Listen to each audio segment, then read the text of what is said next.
वो आप एक बार हरमीत मैम से पूछ लेना, ठीक है? जैसे आपका बैच फिनिश हो जाएगा ना, उसके बाद ही होगा ये।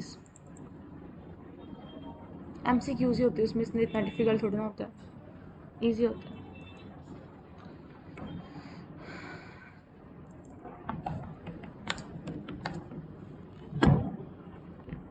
क्या हो गया?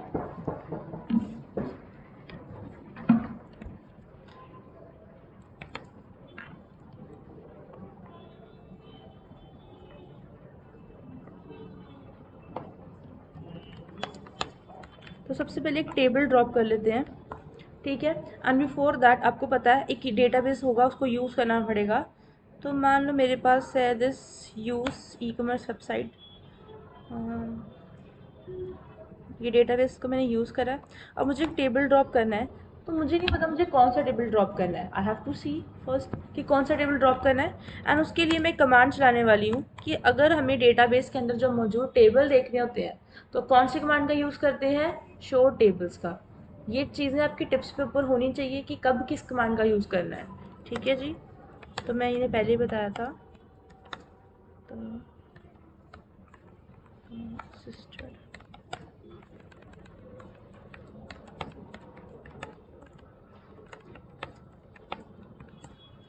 शो टेबल्स एंटरेट करो, और इसके अंदर सिर्फ एक ही टेबल मेरे पास बना होगा, स्टूडेंट, और उसके अंदर मैं इसको ड्रॉप करूँगी। तो मैंने लिखा है ड्रॉप टेबल, टेबल का नाम क्या लिखा है मैंने, स्टूडेंट लिखा है। तो ज़रा उसको ड्रॉप कर देते हैं। मैंने किया कंट्रोल प्लस एंटर, मेरी क्वेरी यहाँ पे एग्जीक्यूट होगी, ठीक है? अगर मुझे दोबारा से टेस्टिंग करनी है, यहाँ पे टेस्टिंग करनी है कि क्या मेरी ये ड्रॉप क्वेरी एग्जीक्यूट होगी है कि नहीं हुई, ये रन होगी है, एग्जीक्यूट होगी है कि नहीं, इसके लिए मैं दोबारा से यूज़ करूँगी शो टेबल्स। शो टेबल्स करते तो फिर हमें टेबल्स पता चल जाते हैं ना कितने बनाए हैं। कंट्रोल प्लस एंटर करो और एक भी टेबल नहीं है, तो हमने यहाँ पे टेबल उसका ड्रॉप कर दिया। यहाँ तक किसी को कोई डाउट है? कोई डाउट? No one? क्लियर हो गया एकदम? चलो, अब हम इसके अंदर मान लो केस 2 लेके चल रहे हैं। ये मैं पहला बना देती हूँ, how to drop a table. तो ये केस 1 हो जाएगा। तो केस 1, अगर आपको टेबल को ड्रॉप करना होगा,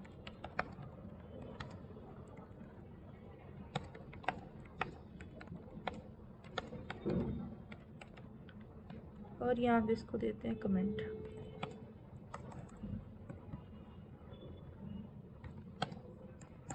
तो कैसे लिखते हैं हम, ड्रॉप डेटाबेस, डेटाबेस का नाम।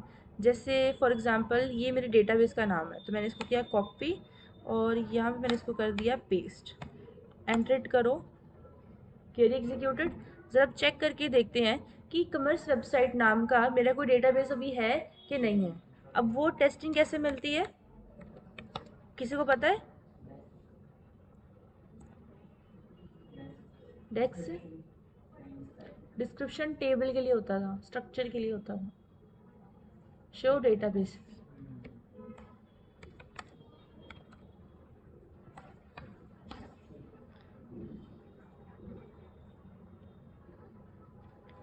इसके अंदर मेरी कोई भी कॉमर्स वेबसाइट नहीं है, ई कॉमर्स वाली है, there is no commerce website. तो ई से स्टार्ट होने वाली तो है, लेकिन कॉमर्स वेबसाइट कोई भी नहीं है। Getting my point? क्लियर हो गया सबको? यहाँ तक किसी को कोई डाउट है तो बताओ। No one? इतना नोट करो पहले।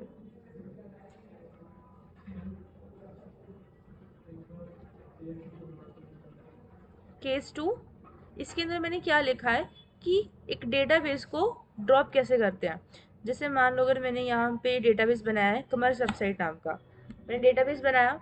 अब मुझे अगर उसको ड्रॉप करना है तो कैसे करते हैं, लिखना होता है ड्रॉप डेटाबेस, डेटाबेस का नाम लिखना होता है, और यहाँ पे क्वेरी एग्जीक्यूट करी। जब हमने टेस्टिंग करी तो हमें पता चल गया यहाँ पे कोई भी मेरा कॉमर्स वेबसाइट नाम का डेटाबेस एग्जिस्ट नहीं करता।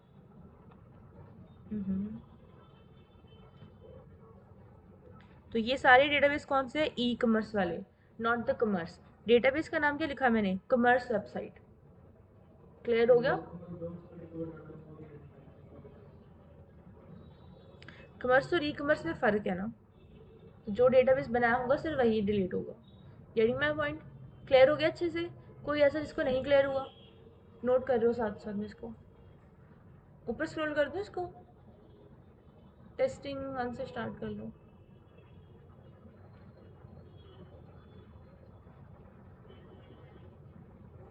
यहाँ से केस 1 से how to drop a table.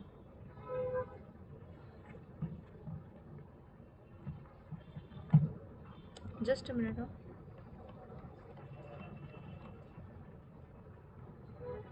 जो ऑनलाइन स्टूडेंट्स हैं उनको प्रॉब्लम तो नहीं आ रही कोई? ओके।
डन।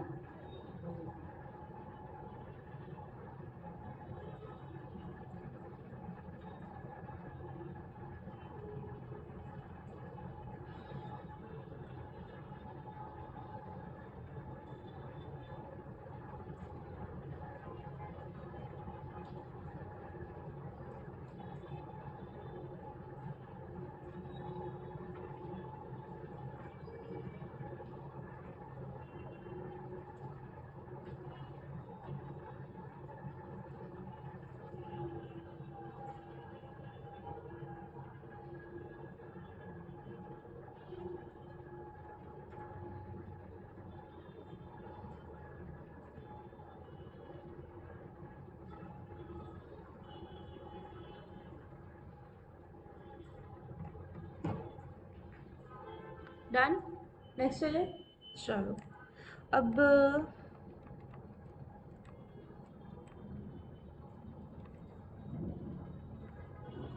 तो ड्रॉप कमांड हम कंप्लीट कर चुके हैं। नेक्स्ट हमारे पास क्या है? Alter command. ऑल्टर कमांड का मतलब क्या है? एक ऑलरेडी एग्जिस्टिंग चीज़ है आपके पास, उसके ऊपर आपने ऑपरेशन परफॉर्म करने हैं। बिल्कुल। It's use to alter the structure of database या टेबल का। This change should be either to modify the characteristics of existing attribute और probably to add new attribute. या तो एग्जिस्टिंग एट्रीब्यूट की प्रॉपर्टी चेंज कर दो, वैर कैस इंटीजर कर दो, जो आपको करना है, या फिर एक कॉलम ही ऐड कर दो। और अगर आपको ड्रॉप करना है तो आप ड्रॉप भी कर सकते हो। तो एक एक करके ये सारे ऑपरेशन करके देखते हैं। पहला क्या है? Adding more columns in existing table.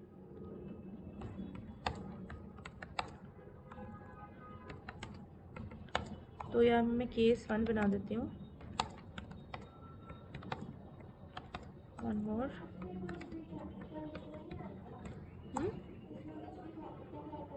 सारा कैपिटल्स भी लिख सकते हो, बट मेरे को पता है कि मेरे को पसंद है कि मैं लोअर केस में लिखूँ। मेरे को कैपिटल में नहीं पसंद, तो मैं कैपिटल में लिखती नहीं हूँ। अगर आप लिखना चाहते हो आप लिख सकते हो, you are free to do.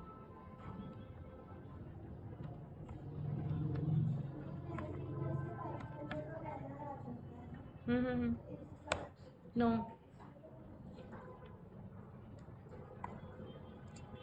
तो मैं यहाँ पे लिख रही हूँ, जैसे मेरा क्योंकि डेटाबेस भी ख़त्म हो चुका है, तो मैं यहाँ पे एक नया बना लेती हूँ रिकॉर्ड। तो मैं लिखूँगी यहाँ पे क्रिएट डेटाबेस, क्योंकि मैं ड्रॉप कर चुकी हूँ, तो मैं एक नया रिकॉर्ड बना लेती हूँ यहाँ पे। डेटाबेस रिकॉर्ड नाम का मैंने बनाया, एंड रिकॉर्ड ऑलरेडी एग्जिस्ट है, तो मैं रिकॉर्ड्स बना लेती हूँ। तो रिकॉर्ड्स एग्जिस्ट होगा, उसके अंदर हमने इसको पहले तो यूज़ कर लेना है। तो यूज़ हमने लिखा, यूज़ करो रिकॉर्ड्स को, ठीक है। उसके अंदर हमने क्रिएट टेबल करना है, तो मैंने लिखा क्रिएट टेबल, मैंने लिखा स्टूडेंट आईडी, उसका इंटीजर हो जाएगा, जो नेम होगा स्टूडेंट का वो varchar में होगा, varchar with the size of 30 and just इतना ही। ठीक है, control hit enter and query execute होगी। अब अगर हमें स्ट्रक्चर देखना होता है तो उसके लिए हम किसका यूज़ करते हैं, डिस्क्राइब कमांड का यूज़ करते हैं। तो उसको ठीक कर देते हैं। तो डिस्क्राइब टेबल का नाम क्या है जी, स्टूडेंट टेबल का नाम है। एंटर करो। अभी कितने टेबल्स आपको मिल रहे हैं, आईडी और नेम, सॉरी अभी कितने एट्रीब्यूट्स मिल रहे हैं, आईडी और नेम, सिर्फ 2 एट्रीब्यूट्स मिल रहे हैं। आईडी की टाइप कौन सी है, इंटीजर, और नेम की टाइप कौन सी है, varchar।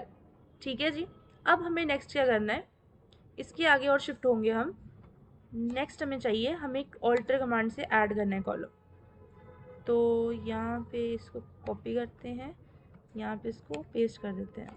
तो क्या लिखेंगे, ऑल्टर टेबल, पहले स्क्रीन के ऊपर देखो, ऑल्टर टेबल लिखेंगे, फिर टेबल का नाम क्या है हमारे पास, स्टूडेंट। ठीक है जी।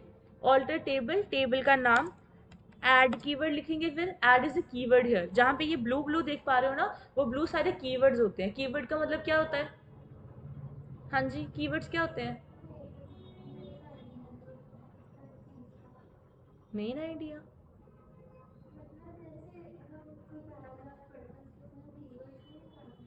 हाँ, अगर हम थोड़ा टेक्निकली इसके तरह बोले, एग्जाम्पल ठीक है लेकिन जनरल लैंग्वेज के लिए, अगर हम इसको टेक्निकली समझे ना, तो कीवर्ड्स क्या है, जो रिजर्व्ड होते हैं किसी भी कोडिंग लैंग्वेज के लिए, किसी भी स्क्रिप्टिंग पर्पस के लिए, फ्रंट एंड में बैक एंड में, हर जगह ये चीज़ सेम है कि कीवर्ड्स क्या होते हैं, रिजर्व्ड वर्ड्स होते हैं, जो कि स्टोर्ड होते हैं, जिनका ऑलरेडी एक मतलब होता है। डेटाबेस का इसके अंदर ऑलरेडी एक मतलब है, आप उसको डेटाबेस का नाम नहीं बोल सकते। ठीक है जी। तो स्टूडेंट ऐड क्या करना है हमने, कॉलम करना है। तो मान लो मुझे ईमेल ऐड करनी है, तो ईमेल ऐड करने के लिए मुझे उसको varchar भी बताना पड़ेगा कि कौन सी varchar में। तो मैंने बताया 30, एंटर हिट करो, क्वेरी एग्जीक्यूट हो जाएगी। पहले स्क्रीन के ऊपर देखा करो, ऑल्टर टेबल, स्टूडेंट का नाम, ऐड, ईमेल, उसका size varchar। Getting my point. अब जरा दोबारा से इसको टेस्ट करके देख लेते हैं, तो लिख देते हैं जरा टेस्टिंग।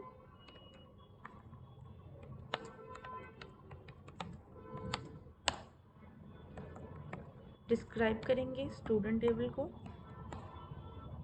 एंड यहाँ पे ईमेल हमारे पास ऐड हो गया। क्लियर हो गया सबको, यहाँ तक किसी कोई डाउट।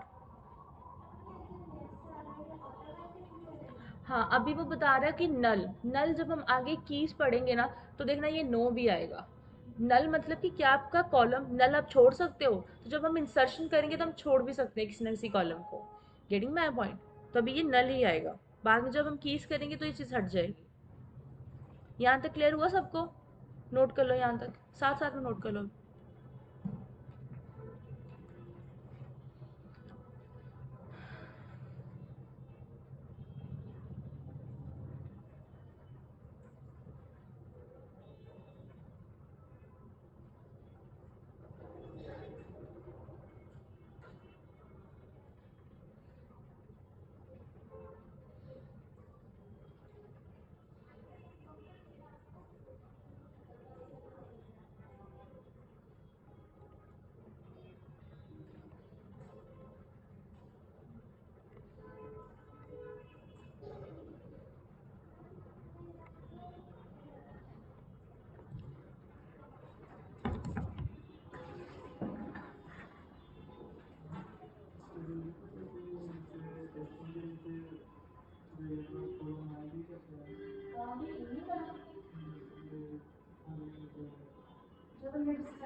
एक बार ना घर में जाके प्रैक्टिस ज़रूर करा करो।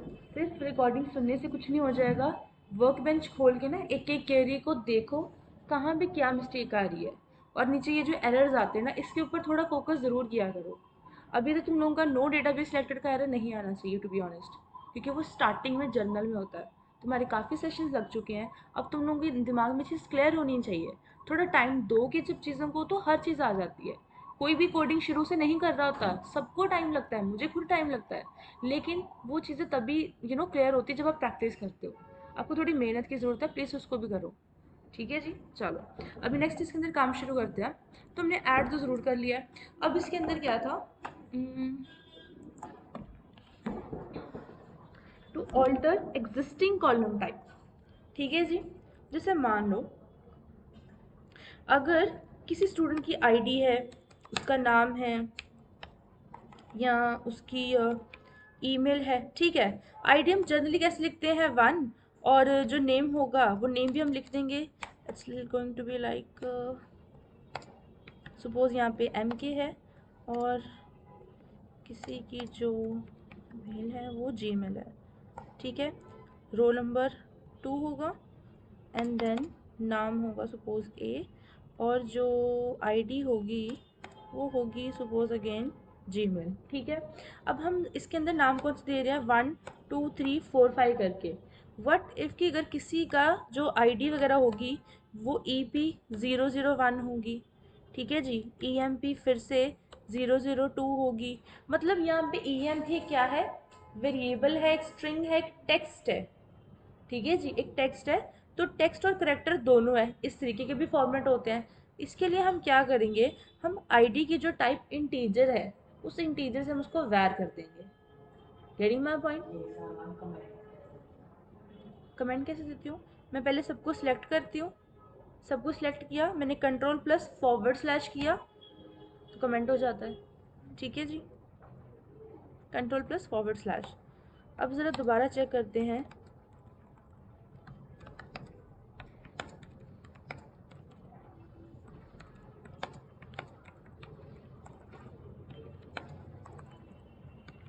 तो अब कॉलम की डेटा टाइप कैसे चेंज करते हैं, तो सिंपल सा लॉजिक, ऑल्टर टेबल, टेबल का नाम लिखना है, और इसके अंदर हमारे पास क्या होता है, हमने मॉडिफाई करना होता है। पहले ऐड था तो ऐड लिख दिया, अब मॉडिफाई करना है, एग्जिस्टिंग है उसको मॉडिफाई कर दो। ऑल्टर टेबल मॉडिफाई, कॉलम कौन सा लेना आपने, सपोज आईडी है, आईडी है उसको कर दो कि वो varchar है एंड इसको कर दो 30। Done, query executed. अब ज़रा फिर से इसको टेस्टिंग करके देखते हैं कि क्या वाकई ही टेस्टिंग में चीज़ चेंज हो रही है कि नहीं हो रही। तो मैं यहाँ पे लिख देती हूँ डिस्क्राइब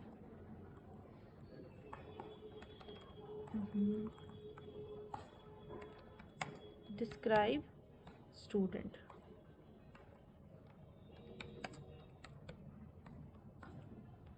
डन। तो अब आईडी यहाँ पे क्या आ रही है, varchar। पहले जो आईडी इंटीजर थी अब वो आईडी क्या होगी, varchar। यहाँ तक क्लियर हुआ। इस क्वेरी को ज़रा एग्जीक्यूट करके देखो। जैसे ही आप साथ साथ में कुछ लिखते हो, मैं भी तो उसी टाइम एग्जीक्यूट करती हूँ ना। क्वेरी लिखी उसी टाइम एग्जीक्यूट, क्वेरी लिखी उसी टाइम एग्जीक्यूट, डेटाबेस क्रिएट किया एग्जीक्यूट। कैसे करते हैं, कंट्रोल प्लस एंटर से। क्लियर हुआ। अभी साथ ही में करके देखो।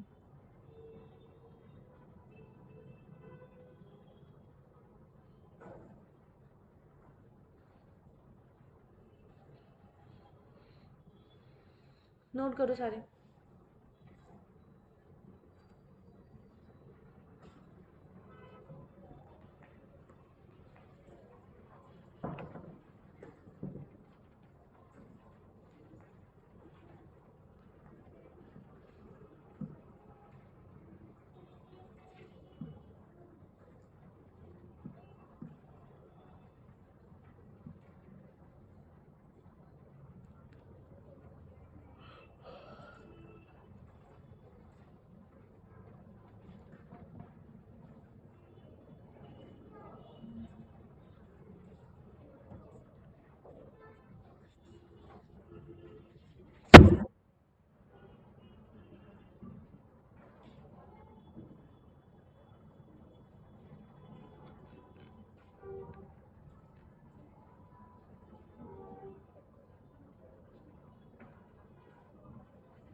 टाइम लगेगा, सब निकल जाएगा। वेट में चलो, लेट्स सी।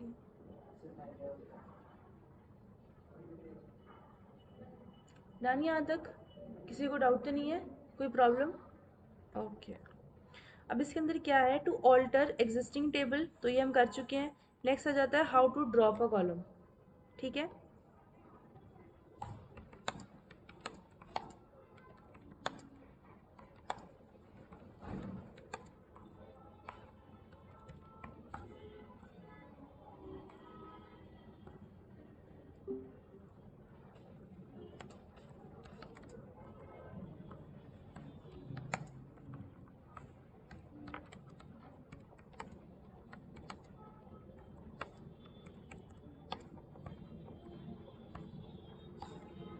ठीक है। सिंपल सा लॉजिक है, क्या लिखा है, ऑल्टर टेबल, टेबल का नाम, ड्रॉप कॉलम का नाम। ठीक है जी, सिंपल सा लॉजिक है। सिर्फ अपने कॉलम का नाम लिखना है। जब आप क्रिएट करते हो ये कॉलम की टाइप चेंज करते हो, तब उसकी डेटा टाइप यहाँ पे डिफाइन करनी होती है। लेकिन जब आप एक कॉलम को ड्रॉप करते हो, डिलीट करते हो, फिर उसकी टाइप मेंशन करने की कोई ज़रूरत नहीं होती। लॉजिक क्लियर हो गया, सिर्फ इतना सा है। उसके बाद इसको जैसे आप एग्जीक्यूट करोगे, दूसरी बार एग्जीक्यूट करोगे तो वो नहीं होगा, क्योंकि वो ऑलरेडी है। बिल्कुल वो एग्जिस्ट नहीं करेगा, क्योंकि आपने ऑलरेडी ड्रॉप कर दिया उसको। फिर से ज़रा हम इसकी टेस्टिंग कर लेते हैं। कैसे करेंगे, डिस्क्राइब करके। तो describe student and then ID और नेम। यहाँ पे देखो ये केला है, ईमेल हट जाएगी। लॉजिक क्लियर सबको। कोई ऐसा जिसको अभी भी कोई डाउट है, कुछ नहीं क्लियर हो रहा। हाँ जी, क्या हो रहा है।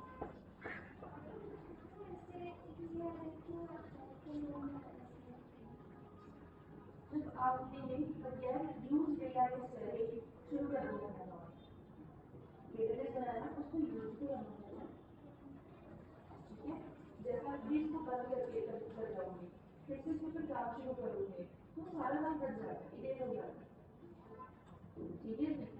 तो जब भी आप टेबल के ऊपर कोई काम करो, हर टेबल के ऊपर काम करने से पहले जैसे यूज डेटाबेस कर देना, ठीक है। ऊपर नीचे जहाँ कर दे देखो, यहाँ पे कोई सीजन नहीं, 5 मिनट के बाद सबसे लाइन एग्जीक्यूट हो रही है, कुछ नहीं होता ऐसा, ठीक है। अभी तक सिर्फ थ्योरी चल रही है, कोई स्ट्रक्चर में काम कर रही है। अगर एरर आए नो डेटाबेस सिलेक्टेड मतलब यूज डेटाबेस का नाम लिखो। जैसे अगर मान लो मैं अभी सारा ये डेटाबेस सारा अभी ये सारे मैं बंद कर दूँ, ठीक है। जैसे ये यहाँ पे है, आप चाहो तो ये सारा सेव करके भी एक जगह पे रख सकते हो, ठीक है। मान लो मुझे सेव नहीं करना तो मैं इसको ऑलरेडी सारा कॉपी करके रख लेती हूँ एंड यहाँ पे मैंने इसको बंद कर दिया। अब जैसे मैं वर्कबेंच दोबारा स्टार्ट करूँगी एंड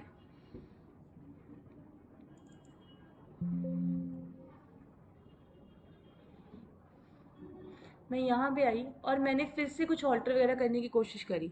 लेट्स सपोज मैंने एक कमांड चलाई शो टेबल्स, मैंने एंटर करा और वो मुझे क्या बता रहा है, नो डेटाबेस सिलेक्टेड। मैं करी जाऊँ उसने मुझे एक ही एरर देना है, नो डेटाबेस सिलेक्टेड। इसका मतलब क्या है कि जिस भी डेटाबेस के ऊपर आपने काम करना है आप उसको यूज़ कर लो। फॉर एग्जाम्पल जैसे अभी मेरे पास है यूज़ रिकॉर्ड, मैंने डेटाबेस बनाया है रिकॉर्ड नाम का, मैंने बस उसको एग्जीक्यूट करना है। तो यहाँ पे डेटाबेस चेंज हो गया। अब उसके बाद आपने कुछ भी इसके अंदर ऑपरेशन चलाना है तो आप चला सकते हो, ठीक है जी। अब समझ में आ गया कि अभी भी नहीं आया? क्लियर हो गया जी? ओके, नेक्स्ट चलिए इसके आगे, ठीक है। अब नेक्स्ट हमारे पास क्या है, truncate command. For now truncate को मैं हटा रही हूँ, फिलहाल हम उसको नहीं पढ़ेंगे। जब हम डीएमएल कमांड्स में इंसर्शन पढ़ लेंगे उसके बाद हम ट्रंकेट करेंगे। तो हम फर्स्ट ऑफ ऑल क्या कर रहे हैं, रीनेम कमांड। रीनेम से क्या होता है, आप टेबल का नाम चेंज करते हो, ठीक है जी। जो भी आपके टेबल का नाम है उसको चेंज कर सकते हो। फॉर एग्जाम्पल टेबल उसका नाम क्या था, student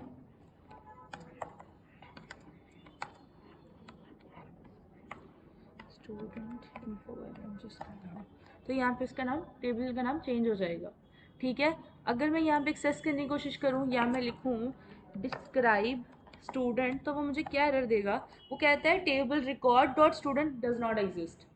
table records dot, records database का नाम है, डॉट के बाद टेबल का नाम है, तो डेटाबेस डॉट टेबल का नाम डज नॉट एग्जिस्ट। मतलब वो बता रहे हैं कि ये जो आपका स्टूडेंट टेबल है वो डेटाबेस रिकॉर्ड नाम के डेटाबेस के अंदर है, जो एग्जिस्ट नहीं करता क्योंकि आपने उसका नाम चेंज कर दिया फ्रॉम स्टूडेंट इन्फो। तो मैं यहाँ पे स्टूडेंट ही लिखूंगी, क्या लिखूंगी, इन्फो। एंटर करो और आप उसको एक्सेस कर पाओगे। लॉजिक क्लियर हो गया जी? यहाँ तक कोई मिस्टेक है, कोई प्रॉब्लम किसी को? बहुत ज़्यादा एरर्स आ रहे हैं। हाँ जी, यहाँ पे सबको इरेज करना हो, इरेज ही क्यों करना है, आप यहाँ से नई सीक्वल के लिए लेके आओ, उसको काम करो।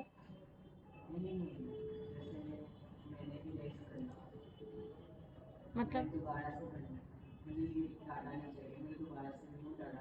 वो तो अपने आप भी कई कई जगह होता है, वो अपने आप ही रिमूव होता जाता है। आप चाहो तो नई सीक्वल के लिए यहाँ से करके आप सारा डेटा दोबारा कर सकते हो, और अगर करना ही है तो यहाँ से इसको सारा सिलेक्ट करो और डिलीट कर दो, तो डिलीट हो जाएगा, ठीक है जी। क्लियर हो गया सबको, एवरीवन? ओके, तो नेक्स्ट स्टार्ट कर दिए हम डीएमएल कमांड्स के अंदर। हाँ, नोट करना है, लो कर लो। यहाँ पे आप इधर से मत करना, रुको, ये आपका, ये वाला आपका दूसरा है।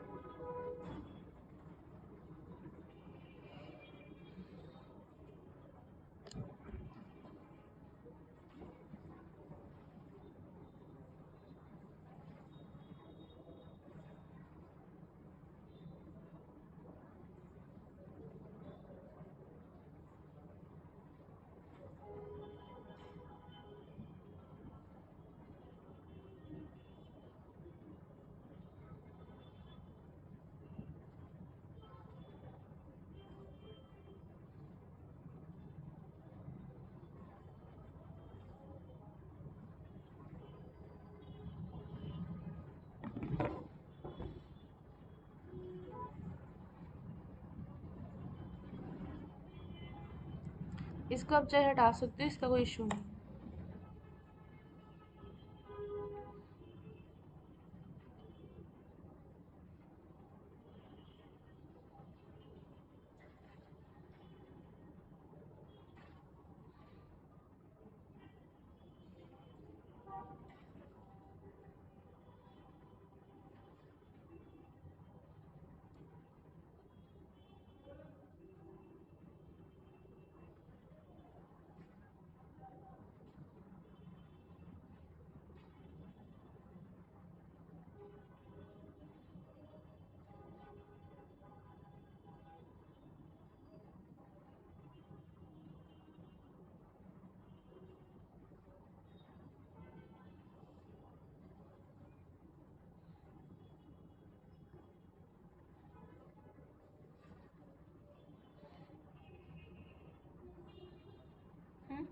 डन हो गया कंप्लीट। तो नेक्स्ट हम काम स्टार्ट करें डीएमएल कमांड्स के अंदर। डीएमएल का मतलब, डीएमएल किससे डील करती है? रिकॉर्ड्स के साथ। ठीक है, रिकॉर्ड्स मैं आपको बता चुकी हूँ। ठीक है, एट्रीब्यूट्स के नीचे आपने सारे रिकॉर्ड दिए होते हैं, उनके साथ डीएमएल कमांड डील करती है। तो डीएमएल का मतलब क्या होता है? Data manipulation language. डेटा के ऊपर मैनिपुलेशन करनी। किस तरीके की मैनिपुलेशन यहाँ पे इन्वॉल्व होती है? Insertion, deletion and updation. ये 3 तरीके के ऑपरेशन डीएमएल के अंदर आते हैं। In a database, it's used to retrieve and manipulate data in a relational database. आप relational database के ऊपर काम कर रहे हो जो कि RDBMS है। It include insert, update and delete. Let's discuss कि इसके अंदर और कितना कितना काम होता है। DML commands are used to modify the database. ठीक है, it's responsible for all the forms of changes in the database. जब आप इसके अंदर कीज का काम करोगे, प्राइमरी की, फॉरेन की करोगे, तो आप इसके अंदर पूरा डेटाबेस का मतलब चेंज कर दोगे।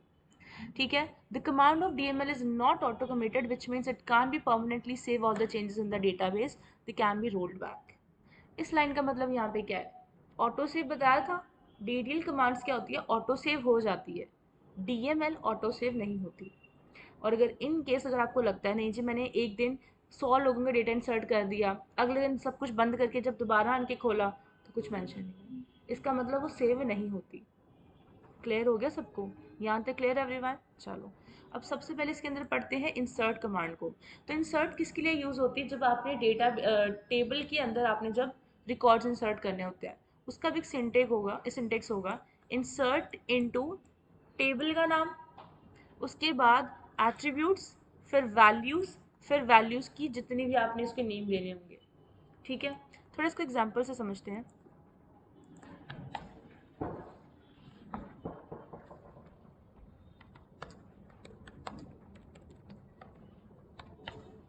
तो हम फर्स्ट इसके अंदर कर रहे हैं इंसर्ट। ठीक है, तो मैं लिखूंगी इंसर्ट इनटू। ठीक है, या इसमें ना इंसर्ट करने के कुछ तरीके होते हैं, जो आपको इजी लगे आप उसको फॉलो कर सकते हो। जैसे मैं यहाँ पे लिख देती हूँ कि मैं मेथड यहाँ पे 1 लगा रही हूँ। मेथड 1 के अंदर क्या है? इंसर्ट इनटू, टेबल का नाम क्या है? Student info. ठीक है जी, उसके बाद हमने क्या लिखना होता है? हमने वैल्यूज़ लिखना होता है। ठीक है, उसके बाद जैसे मेरे पास यहाँ पे क्या है, डिस्क्राइब स्टूडेंट, रुको इसको ठीक से लिख देते हैं। ठीक है, इसके अंदर क्या है? आईडी है और नेम है। तो मुझे क्या लिखना पड़ेगा? सबसे पहले मुझे आईडी की वैल्यू देनी पड़ेगी। तो आईडी की वैल्यू मैंने दी 1। ठीक है, कॉमा लगाना पड़ेगा एंड फिर सिंगल कोट्स या डबल कोट्स का यूज़ करके आप नेम लिख सकते हो। डन। मैंने क्या लिखा? इंसर्ट इनटू टेबल का नाम, वैल्यूज, फिर मैंने ब्रैकेट के अंदर 1 और एम के लिख दिया। ये 1 किसकी वैल्यू है? आईडी की वैल्यू है। एम के किसकी वैल्यू है? नेम की वैल्यू है। अगर मैं यहाँ पे एक और ब्रैकेट लगा दूँ, यहाँ पे कॉमा लगाया, दूसरी ब्रैकेट, तीसरी bracket, fourth bracket and then fifth bracket के मैं बाद सेमीकोलन लगा रही हूँ। याद रखो, हर एक ब्रैकेट हर एक रो होती है, हर एक ब्रैकेट एक रो को आइडेंटिफाई करती है। ये मैंने फर्स्ट रो इंसर्ट कर दी। अब मैंने सेकंड रो के अंदर डेटा डालना है, मैंने 2 लिखा, मैंने लिख दिया यहाँ पे किसी का नाम हो सकता है सपोज ए, फिर मैं दूसरी ब्रैकेट की तरफ बढ़ी, मैंने लिखा थर्ड आईडी है, बी नाम है, फिर तीसरी, फिर फोर्थ ब्रैकेट, इस तरीके से करते करते सो ऑन। ठीक है जी, यहाँ पे इसका नाम लिख देते हैं जी, सी है, एंड फिफ्थ के अंदर हम नाम रखेंगे इसका, suppose is the D is the name. Done, यहाँ तक क्लियर। इंसर्ट इनटू टेबल का नाम, वैल्यूज, तो और अपने 4 या 5 जितनी भी आपने रोज डालनी है, एंड यहाँ तक क्वेरी एग्जीक्यूट।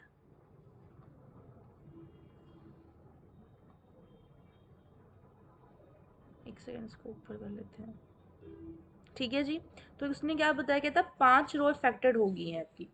ठीक है जी, तो 5 रो मैंने यहाँ पे इंसर्ट कर ली। यहाँ तक क्लियर हुआ सबको? कोई ऐसा जिसको नहीं समझ में आया? अब द थिंग इज कि आप जितना मर्जी काम कर लो, आपको अब डेटा फेच करना भी आना चाहिए।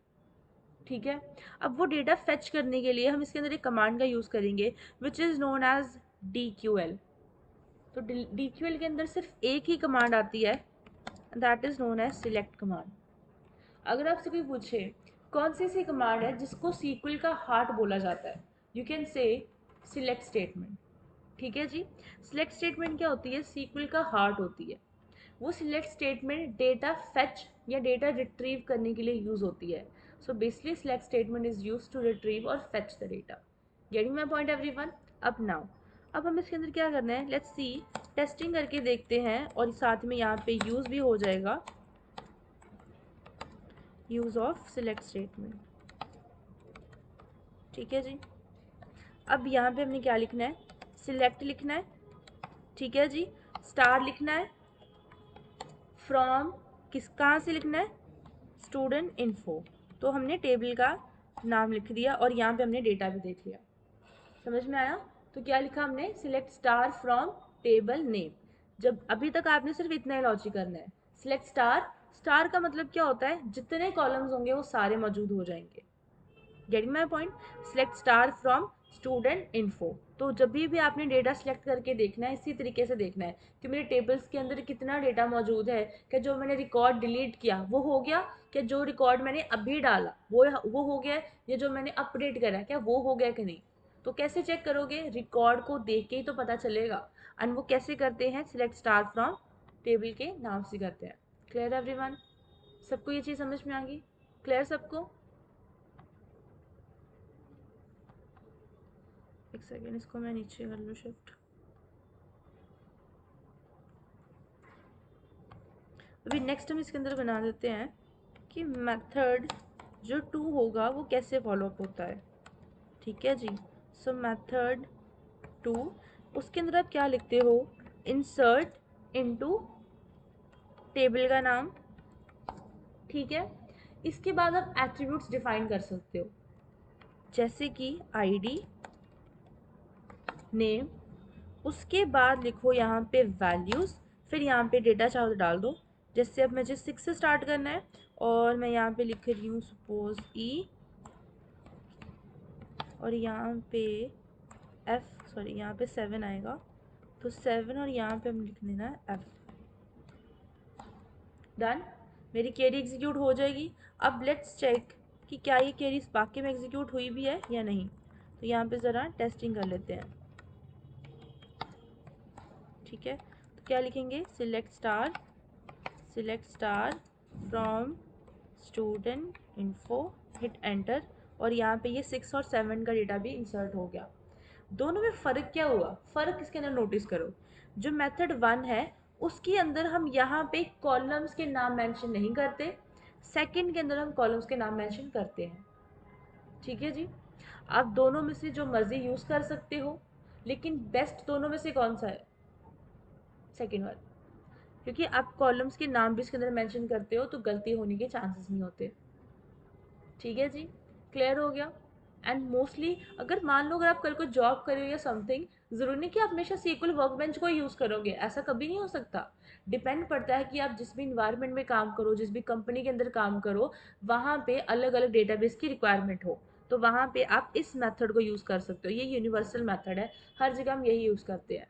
ठीक है जी, इंसर्ट इनटू टेबल का नाम, एट्रीब्यूट्स डिफाइन करो, वैल्यूज़ लिखो और फिर वैल्यूज़ की नाम दे दो। Clear everyone? सबको ये लॉजिक क्लियर हो गया? इसको नोट कर लो।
प्रॉब्लम आ रही है? क्या हुआ? क्या है? पढ़ो, क्या है? अगर मैंने स्टूडेंट इन्फो बनाया इसका मतलब ये नहीं कि आपके पास भी स्टूडेंट इन्फो होगा। आप उस टेबल में काम करो जो आपके पास है। देखो आपने स्टूडेंट इन्फो बनाया भी है, शो टेबल्स करो, जरा चेक किया करो ना हर चीज़ को।